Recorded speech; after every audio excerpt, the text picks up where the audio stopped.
2014 మార్చి 14 హైదరాబాద్ నోవేటల్లో ఒక్కడితో మొదలైన జనసేన ప్రస్థానం 12 సంవత్సరాలకు వచ్చిందన్న. ఏంటి రేపొద్దున ఆవిర్భావ సభ ఎలా ఉండబోతుంది? ఒక్కసారి కనుక వెనక్కి వెళ్ళి చూసుకుంటే ఏంటి ఎలా ఉంది మీకు?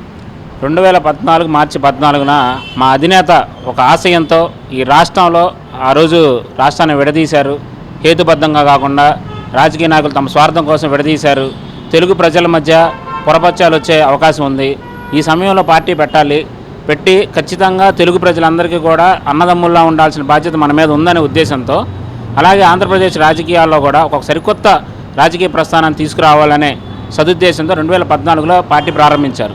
ఆ రోజు 2014లో పార్టీ పెట్టి పోటీ చేయకుండా బయట నుంచి ఎన్డీఏ కూటమికి మద్దతు ఇచ్చాం. ఆ రోజు తెలుగుదేశం బీజేపీ పార్టీలకి మద్దతు ఇచ్చాము. ఇచ్చిన తర్వాత చాలామంది అపోజిషన్ పార్టీస్ ఏదైతే వైఎస్ఆర్సీపీ వాళ్ళు ఉన్నారో వీళ్ళు పోటీ చేయలేరు, ఇక పద్దాకి ఇలా సపోర్ట్ చేస్తూనే ఉంటారు అని చెప్పి కొంచెం ఎగతాళిగా మాట్లాడిన సందర్భాలు ఉన్నాయి. దానికి సమాధానంగా మేము 2019లో ప్రతి స్థానంలో పోటీ చేసి చూపించాం. మేము గెలిచామా ఓడేదని తర్వాత అయితే పోటీ చేయలేమన్న వాళ్ళకు పోటీ చేసి సమాధానం చూపించిన తర్వాత ఓడిపోయాక వీళ్ళు ఓడిపోయారు, నిలబడలేరు, గతంలో పెట్టిన పార్టీ లాగానే విలీనం చేస్తారు అని చెప్తే అయినా సరే మేము నిలబడి ఎన్నో పోరాటాలు చేసాం, ఎన్నో అవమానాలు ఎదుర్కొన్నాం. మా నాయకుడిని వ్యక్తిగతంగా అవమానించారు, మా మీద కేసులు పెట్టారు, మమ్మల్ని ఇళ్లలో నుంచి రానికుండా హౌస్ అరెస్టులు చేశారు. ఇవన్నీ తట్టుకొని వీళ్ళు గెలవలేరు అన్న దానికి సమాధానంగా 2024 ఎలక్షన్స్లో పోటీ చేసిన ప్రతి స్థానంలో 21 స్థానాలు 100% స్ట్రైక్ రేటుతో మేము 21 ఎమ్మెల్యేలు 2 ఎంపీలు అన్నీ గెలుచుకొని భారతదేశం చూపుని జనసేన పార్టీ వైపు ఆంధ్రప్రదేశ్ వైపు చూసి ఈరోజు పవన్ కళ్యాణ్ గారు డిప్యూటీ సీఎం హోదాలో ఆంధ్ర రాష్ట్ర పంచాయతీరాజ్ శాఖ మంత్రిగా పల్లెల్ని బాగు చేస్తూ మా రాజకీయ ప్రస్థానం ఎలా ఉంటుంది అనే దానికి బెస్ట్ ఎగ్జాంపుల్గా ఈరోజు నిలబడి పవన్ కళ్యాణ్ గారు చూపించారు. ఎంతకన్నా సమాధానం ఏముంటుంది? 2019లో పోటీ చేసిన 2 చోట్ల ఓడిపోయారు. అలాగే వచ్చిన ఒక్క సీటు కూడా అది వైసీపీలో విలీనం అయిపోయింది. ఆ సమయంలో మీకు ఏమైంది? పార్టీ ఉండిద్ది అనుకున్నారా లేకపోతే మూతపడిపోయింది అనుకున్నారా? ఖచ్చితంగా ఉండితేనే అనుకున్నాం. ఎందుకంటే మా నాయకుడు ఎప్పుడు కూడా మా నాయకుడు డబ్బుల మీద పెట్టలేదు, లేదా వేరే వాళ్ళు పెట్టిన పార్టీని తీసుకొచ్చి మా పార్టీ అని చెప్పలేదు. మా నాయకుడు సిద్ధాంతాలతో పార్టీ పెట్టాడు, ఒక ఆశయంతో పార్టీ పెట్టాడు. ఎప్పుడైనా సరే మంచి అనేది ఎప్పుడు కూడా చెడుగానే స్లోగానే జనాలకు ఎక్కిద్ది, చెడు త్వరగా ఎక్కిద్ది. అదే జరిగింది. మంచి స్లోగా ఎక్కడం వల్ల ఈరోజు అంతకుముందు జగన్మోహన్ రెడ్డి గారికి 151 సీట్లు వచ్చినాయి. ఇంతకుమించి ఎవరు రాలేలే అనుకున్నారు. కానీ మంచి ఎప్పుడైతే అంతకన్నా పెరిగి 164 స్థానాలు పవన్ కళ్యాణ్ గారు ఏదైతే కూటమి ఏర్పాటు చేశారో దానిలో 164 స్థానాలు వచ్చేసి గెలిచి ఈరోజు భారతదేశం చూపు మొత్తం కూడా ఇన్ని స్థానాలు దాదాపు 90% సీట్లు ఒక పార్టీకి ఒక కూటమికి రావడం అనేది ఇది భారతదేశ చరిత్ర. 12 సంవత్సరాల రాజకీయ ప్రస్థానం ఈరోజు దేశం మొత్తం గేమ్ చేంజర్ అయిన పవన్ కళ్యాణ్ గురించి చూస్తే రేపు 12వ ఆవిర్భావ దినోత్సవం జరుపుకోబోతున్నారు కదా. ఏంటి మీకు ఎలా అనిపిస్తుంది? ప్రభుత్వం ఏర్పడిన తర్వాత మొదటి ఆవిర్భావ సభ ఇది. మాకు పండగ అండి, ఇది మాకు పెద్ద పండగ ఇది. ఎందుకంటే ఈ 11 సంవత్సరాలు అన్ని పోరాటాలు చేసాం, అవమానాలు ఎదుర్కొన్నాం. ఎట్టబడితే అలా మాట్లాడారు, మీడియాల ముందుకు వచ్చేసి మా నాయకుడిని నిలబడితే అవమానించారు. మా స్థానిక నాయకులు ఇప్పుడు గుంటూరు జిల్లాలో వెంకటేశ్వరరావు గారిని కానీ శ్రీనివాస్ యాదవ్ గారు కానీ మాలాంటి వాళ్ళని కానీ విపరీతమైన కేసులు పెట్టారు మా మీద.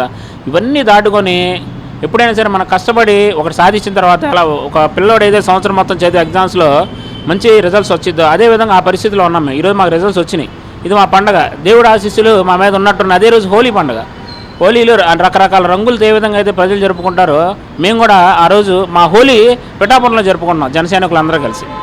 2014 నుంచి ప్రతి సంవత్సరం మార్చి 14న ఆవిర్భావ దినోత్సవం ప్రతి సంవత్సరం జరుపుతూ ఉంటారు. కరోనాలో 2 సంవత్సరాలు జరపలేదు. ఇప్పుడు కనుక చూసుకుంటే రేపొద్దున 12వ ఆవిర్భావ దినోత్సవం ఎలా ఉండబోతుంది? అసలు ఏంటి పవన్ కళ్యాణ్ గారు అక్కడ ఏం మాట్లాడతారా అనేది ప్రతి ఒక్కరిలో సందేహం అయితే ఉంది. ప్రతి సభల్లో ప్రతి ఆవిర్భావ దినోత్సవంలో పవన్ కళ్యాణ్ గారు ఏదో ఒకటి అయితే మాట్లాడతారు కదా. ఏంటి రేపొద్దున ఏం మాట్లాడబోతున్నారు? అది ఏం మాట్లాడబోతున్నారు మేము కూడా ఎదురు చూస్తున్నాం. జనసైనికులు అందరం కూడా మాకు ఏ దిశానిర్దేశం చేస్తారు పవన్ కళ్యాణ్ గారు, మమ్మల్ని ఎటువైపు నడిపిస్తారని మేము ఎదురు చూస్తూ ఉన్నాం. కానీ ఒకటైతే ఖచ్చితం, మా నాయకుడు అడుగులు ఎప్పుడు కూడా ప్రజల సంక్షేమం కోసం, రాష్ట్ర అభివృద్ధి కోసం, రాష్ట్రాన్ని ఎలా గాడిలో పెట్టాలి, రాష్ట్ర ప్రజలందరూ ఎలా సుఖ సంతోషాలతో ఉండాలి అనే విధంగానే మా నాయకుడు అడుగులు ఉంటాయి. ఇక జనం అంచనాకు వచ్చేసరికి పవన్ కళ్యాణ్ గారి క్రేజ్ని ఎలా అయితే అంచనా వేయలేమో జనాన్ని కూడా అలా అంచనా వేయలేమండి. అది 2019లో నుంచున్న 2 చోట్ల ఓడిపోయిన పవన్ కళ్యాణ్ గారు రాజోల్లో గెలిచిన తర్వాత ఆ పార్టీ నుంచి ఆ ఎమ్మెల్యే కూడా వైసీపీలోకి వెళ్ళిపోయారు కదా. అండ్ అక్కడి నుంచి పవన్ కళ్యాణ్ గారు గెలిచి అసెంబ్లీకి వెళ్ళి ఉంటే బాగుండేదని ప్రతి ఒక్క జన సైనికుల్లో ఉంది, ఒక కార్యకర్తలో ఉంది, నాయకుల్లో ఉంది. ఇప్పుడు పవన్ కళ్యాణ్ గారు ఉప ముఖ్యమంత్రి అయ్యారు, ఎమ్మెల్యేగా అయ్యారు కదా. ఏంటి పవన్ కళ్యాణ్ గారు ఎమ్మెల్యే అయిన తర్వాత ఇలా పనిచేస్తారని చెప్పి మీరు ఒక ఎక్స్పెక్టేషన్స్ పెట్టుకున్నారు కదా. ఇప్పుడు ఉప ముఖ్యమంత్రి అయిన తర్వాత ఆ ఎక్స్పెక్టేషన్ తగ్గట్టు పవన్ కళ్యాణ్ గారు పనిచేస్తున్నారా? అంతకు మించి చేస్తూ ఉన్నారు. ఎందుకంటే పంచాయతీరాజ్ శాఖ మంత్రిగా 75 సంవత్సరాలు స్వతంత్ర భారతంలో ఏ రాజకీయ నాయకుడు రోడ్లు లేని ప్రాంతాలకి వెళ్ళి మా పవన్ కళ్యాణ్ గారు వాళ్ళ బాధలు ఆయనకు తెలుసు కాబట్టి, ఎందుకంటే 2019 ఎలక్షన్ క్యాంపెయిన్లో సుమారు దాదాపు 7 కిలోమీటర్లు ఏజెన్సీ ఏరియాలో నడిచి వాళ్ళ బాధలు స్వయంగా తెలుసుకొని మొన్న ఉప ముఖ్యమంత్రి అయిన తర్వాత కూడా ఆ రోడ్లో చెప్పులు లేకుండా 5 కిలోమీటర్లు నడిచి ఆ రోడ్లన్నింటినీ కూడా ఈరోజు తార్ రోడ్లు మయం చేసేసి గిరిజన ప్రాంత ప్రజలు వాళ్ళు చెప్తా ఉంటే చూస్తూ ఉన్నాం. వాళ్ళ 75 సంవత్సరాల స్వతంత్ర భారతంలో ఈరోజు మాకు స్వతంత్రం వచ్చింది అన్న విధంగా వాళ్ళ మాటలు చెప్తా ఉంటే మాకు కూడా ఉప్పొంగిపోతా ఉన్నాం. మా నాయకుడు ఇలా చేస్తున్నాడు, మా ఆశయాలకు మేము ఏదైతే ఆయన మీద పెట్టుకున్న నమ్మకాలన్నీ కూడా అంతకు మించి చేస్తున్నాడు అనే ఉద్దేశం అయితే మా అందరికి ఉంది. అన్న, పవన్ కళ్యాణ్ గారు అటు 12 సంవత్సరాల్లో ఎన్నో బాధలు చూశారు, ఎన్నో అవతవకలు చూశారు, ఎన్నో సమస్యలు విన్నారు. ఏంటి ఆ సమస్యలు ఇప్పుడు ఎక్కడి వరకు వచ్చినంటే ఏం చెప్తారు? ఖచ్చితంగా పరిష్కారం తీసుకు అడుగులు వేస్తూ ఉన్నాయి. ఏది కూడా డే 1లోనే ఏది అయిపోదు. కూటమి ప్రభుత్వం ఏర్పాటయ్యి 9 నెలలు మాత్రమే సమయం అయింది.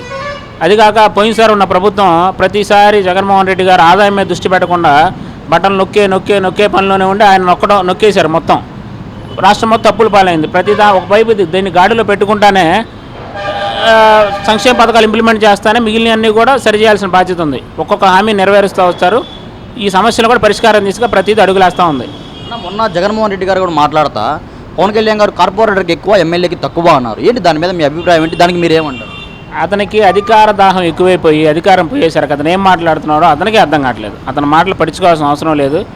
ఏదో అతను సీఎంగా ఉన్నప్పుడు కనీసం ప్రెస్ మీట్కు ముందుకు కూడా రాని వ్యక్తి సీఎం పదవి పోయిన తర్వాత ఏదైనా ప్రజల్లో ఉండాలి, నా అస్తిత్వాన్ని కాపాడుకోవాలి, పవన్ కళ్యాణ్ గారిని అంటే నేను న్యూస్లో ఉంటానని చెప్పి ఒక న్యూసెన్స్ క్రియేట్ చేయడం తప్ప అతని మాటలు అంత పట్టించుకోవాల్సిన అవసరం లేదు.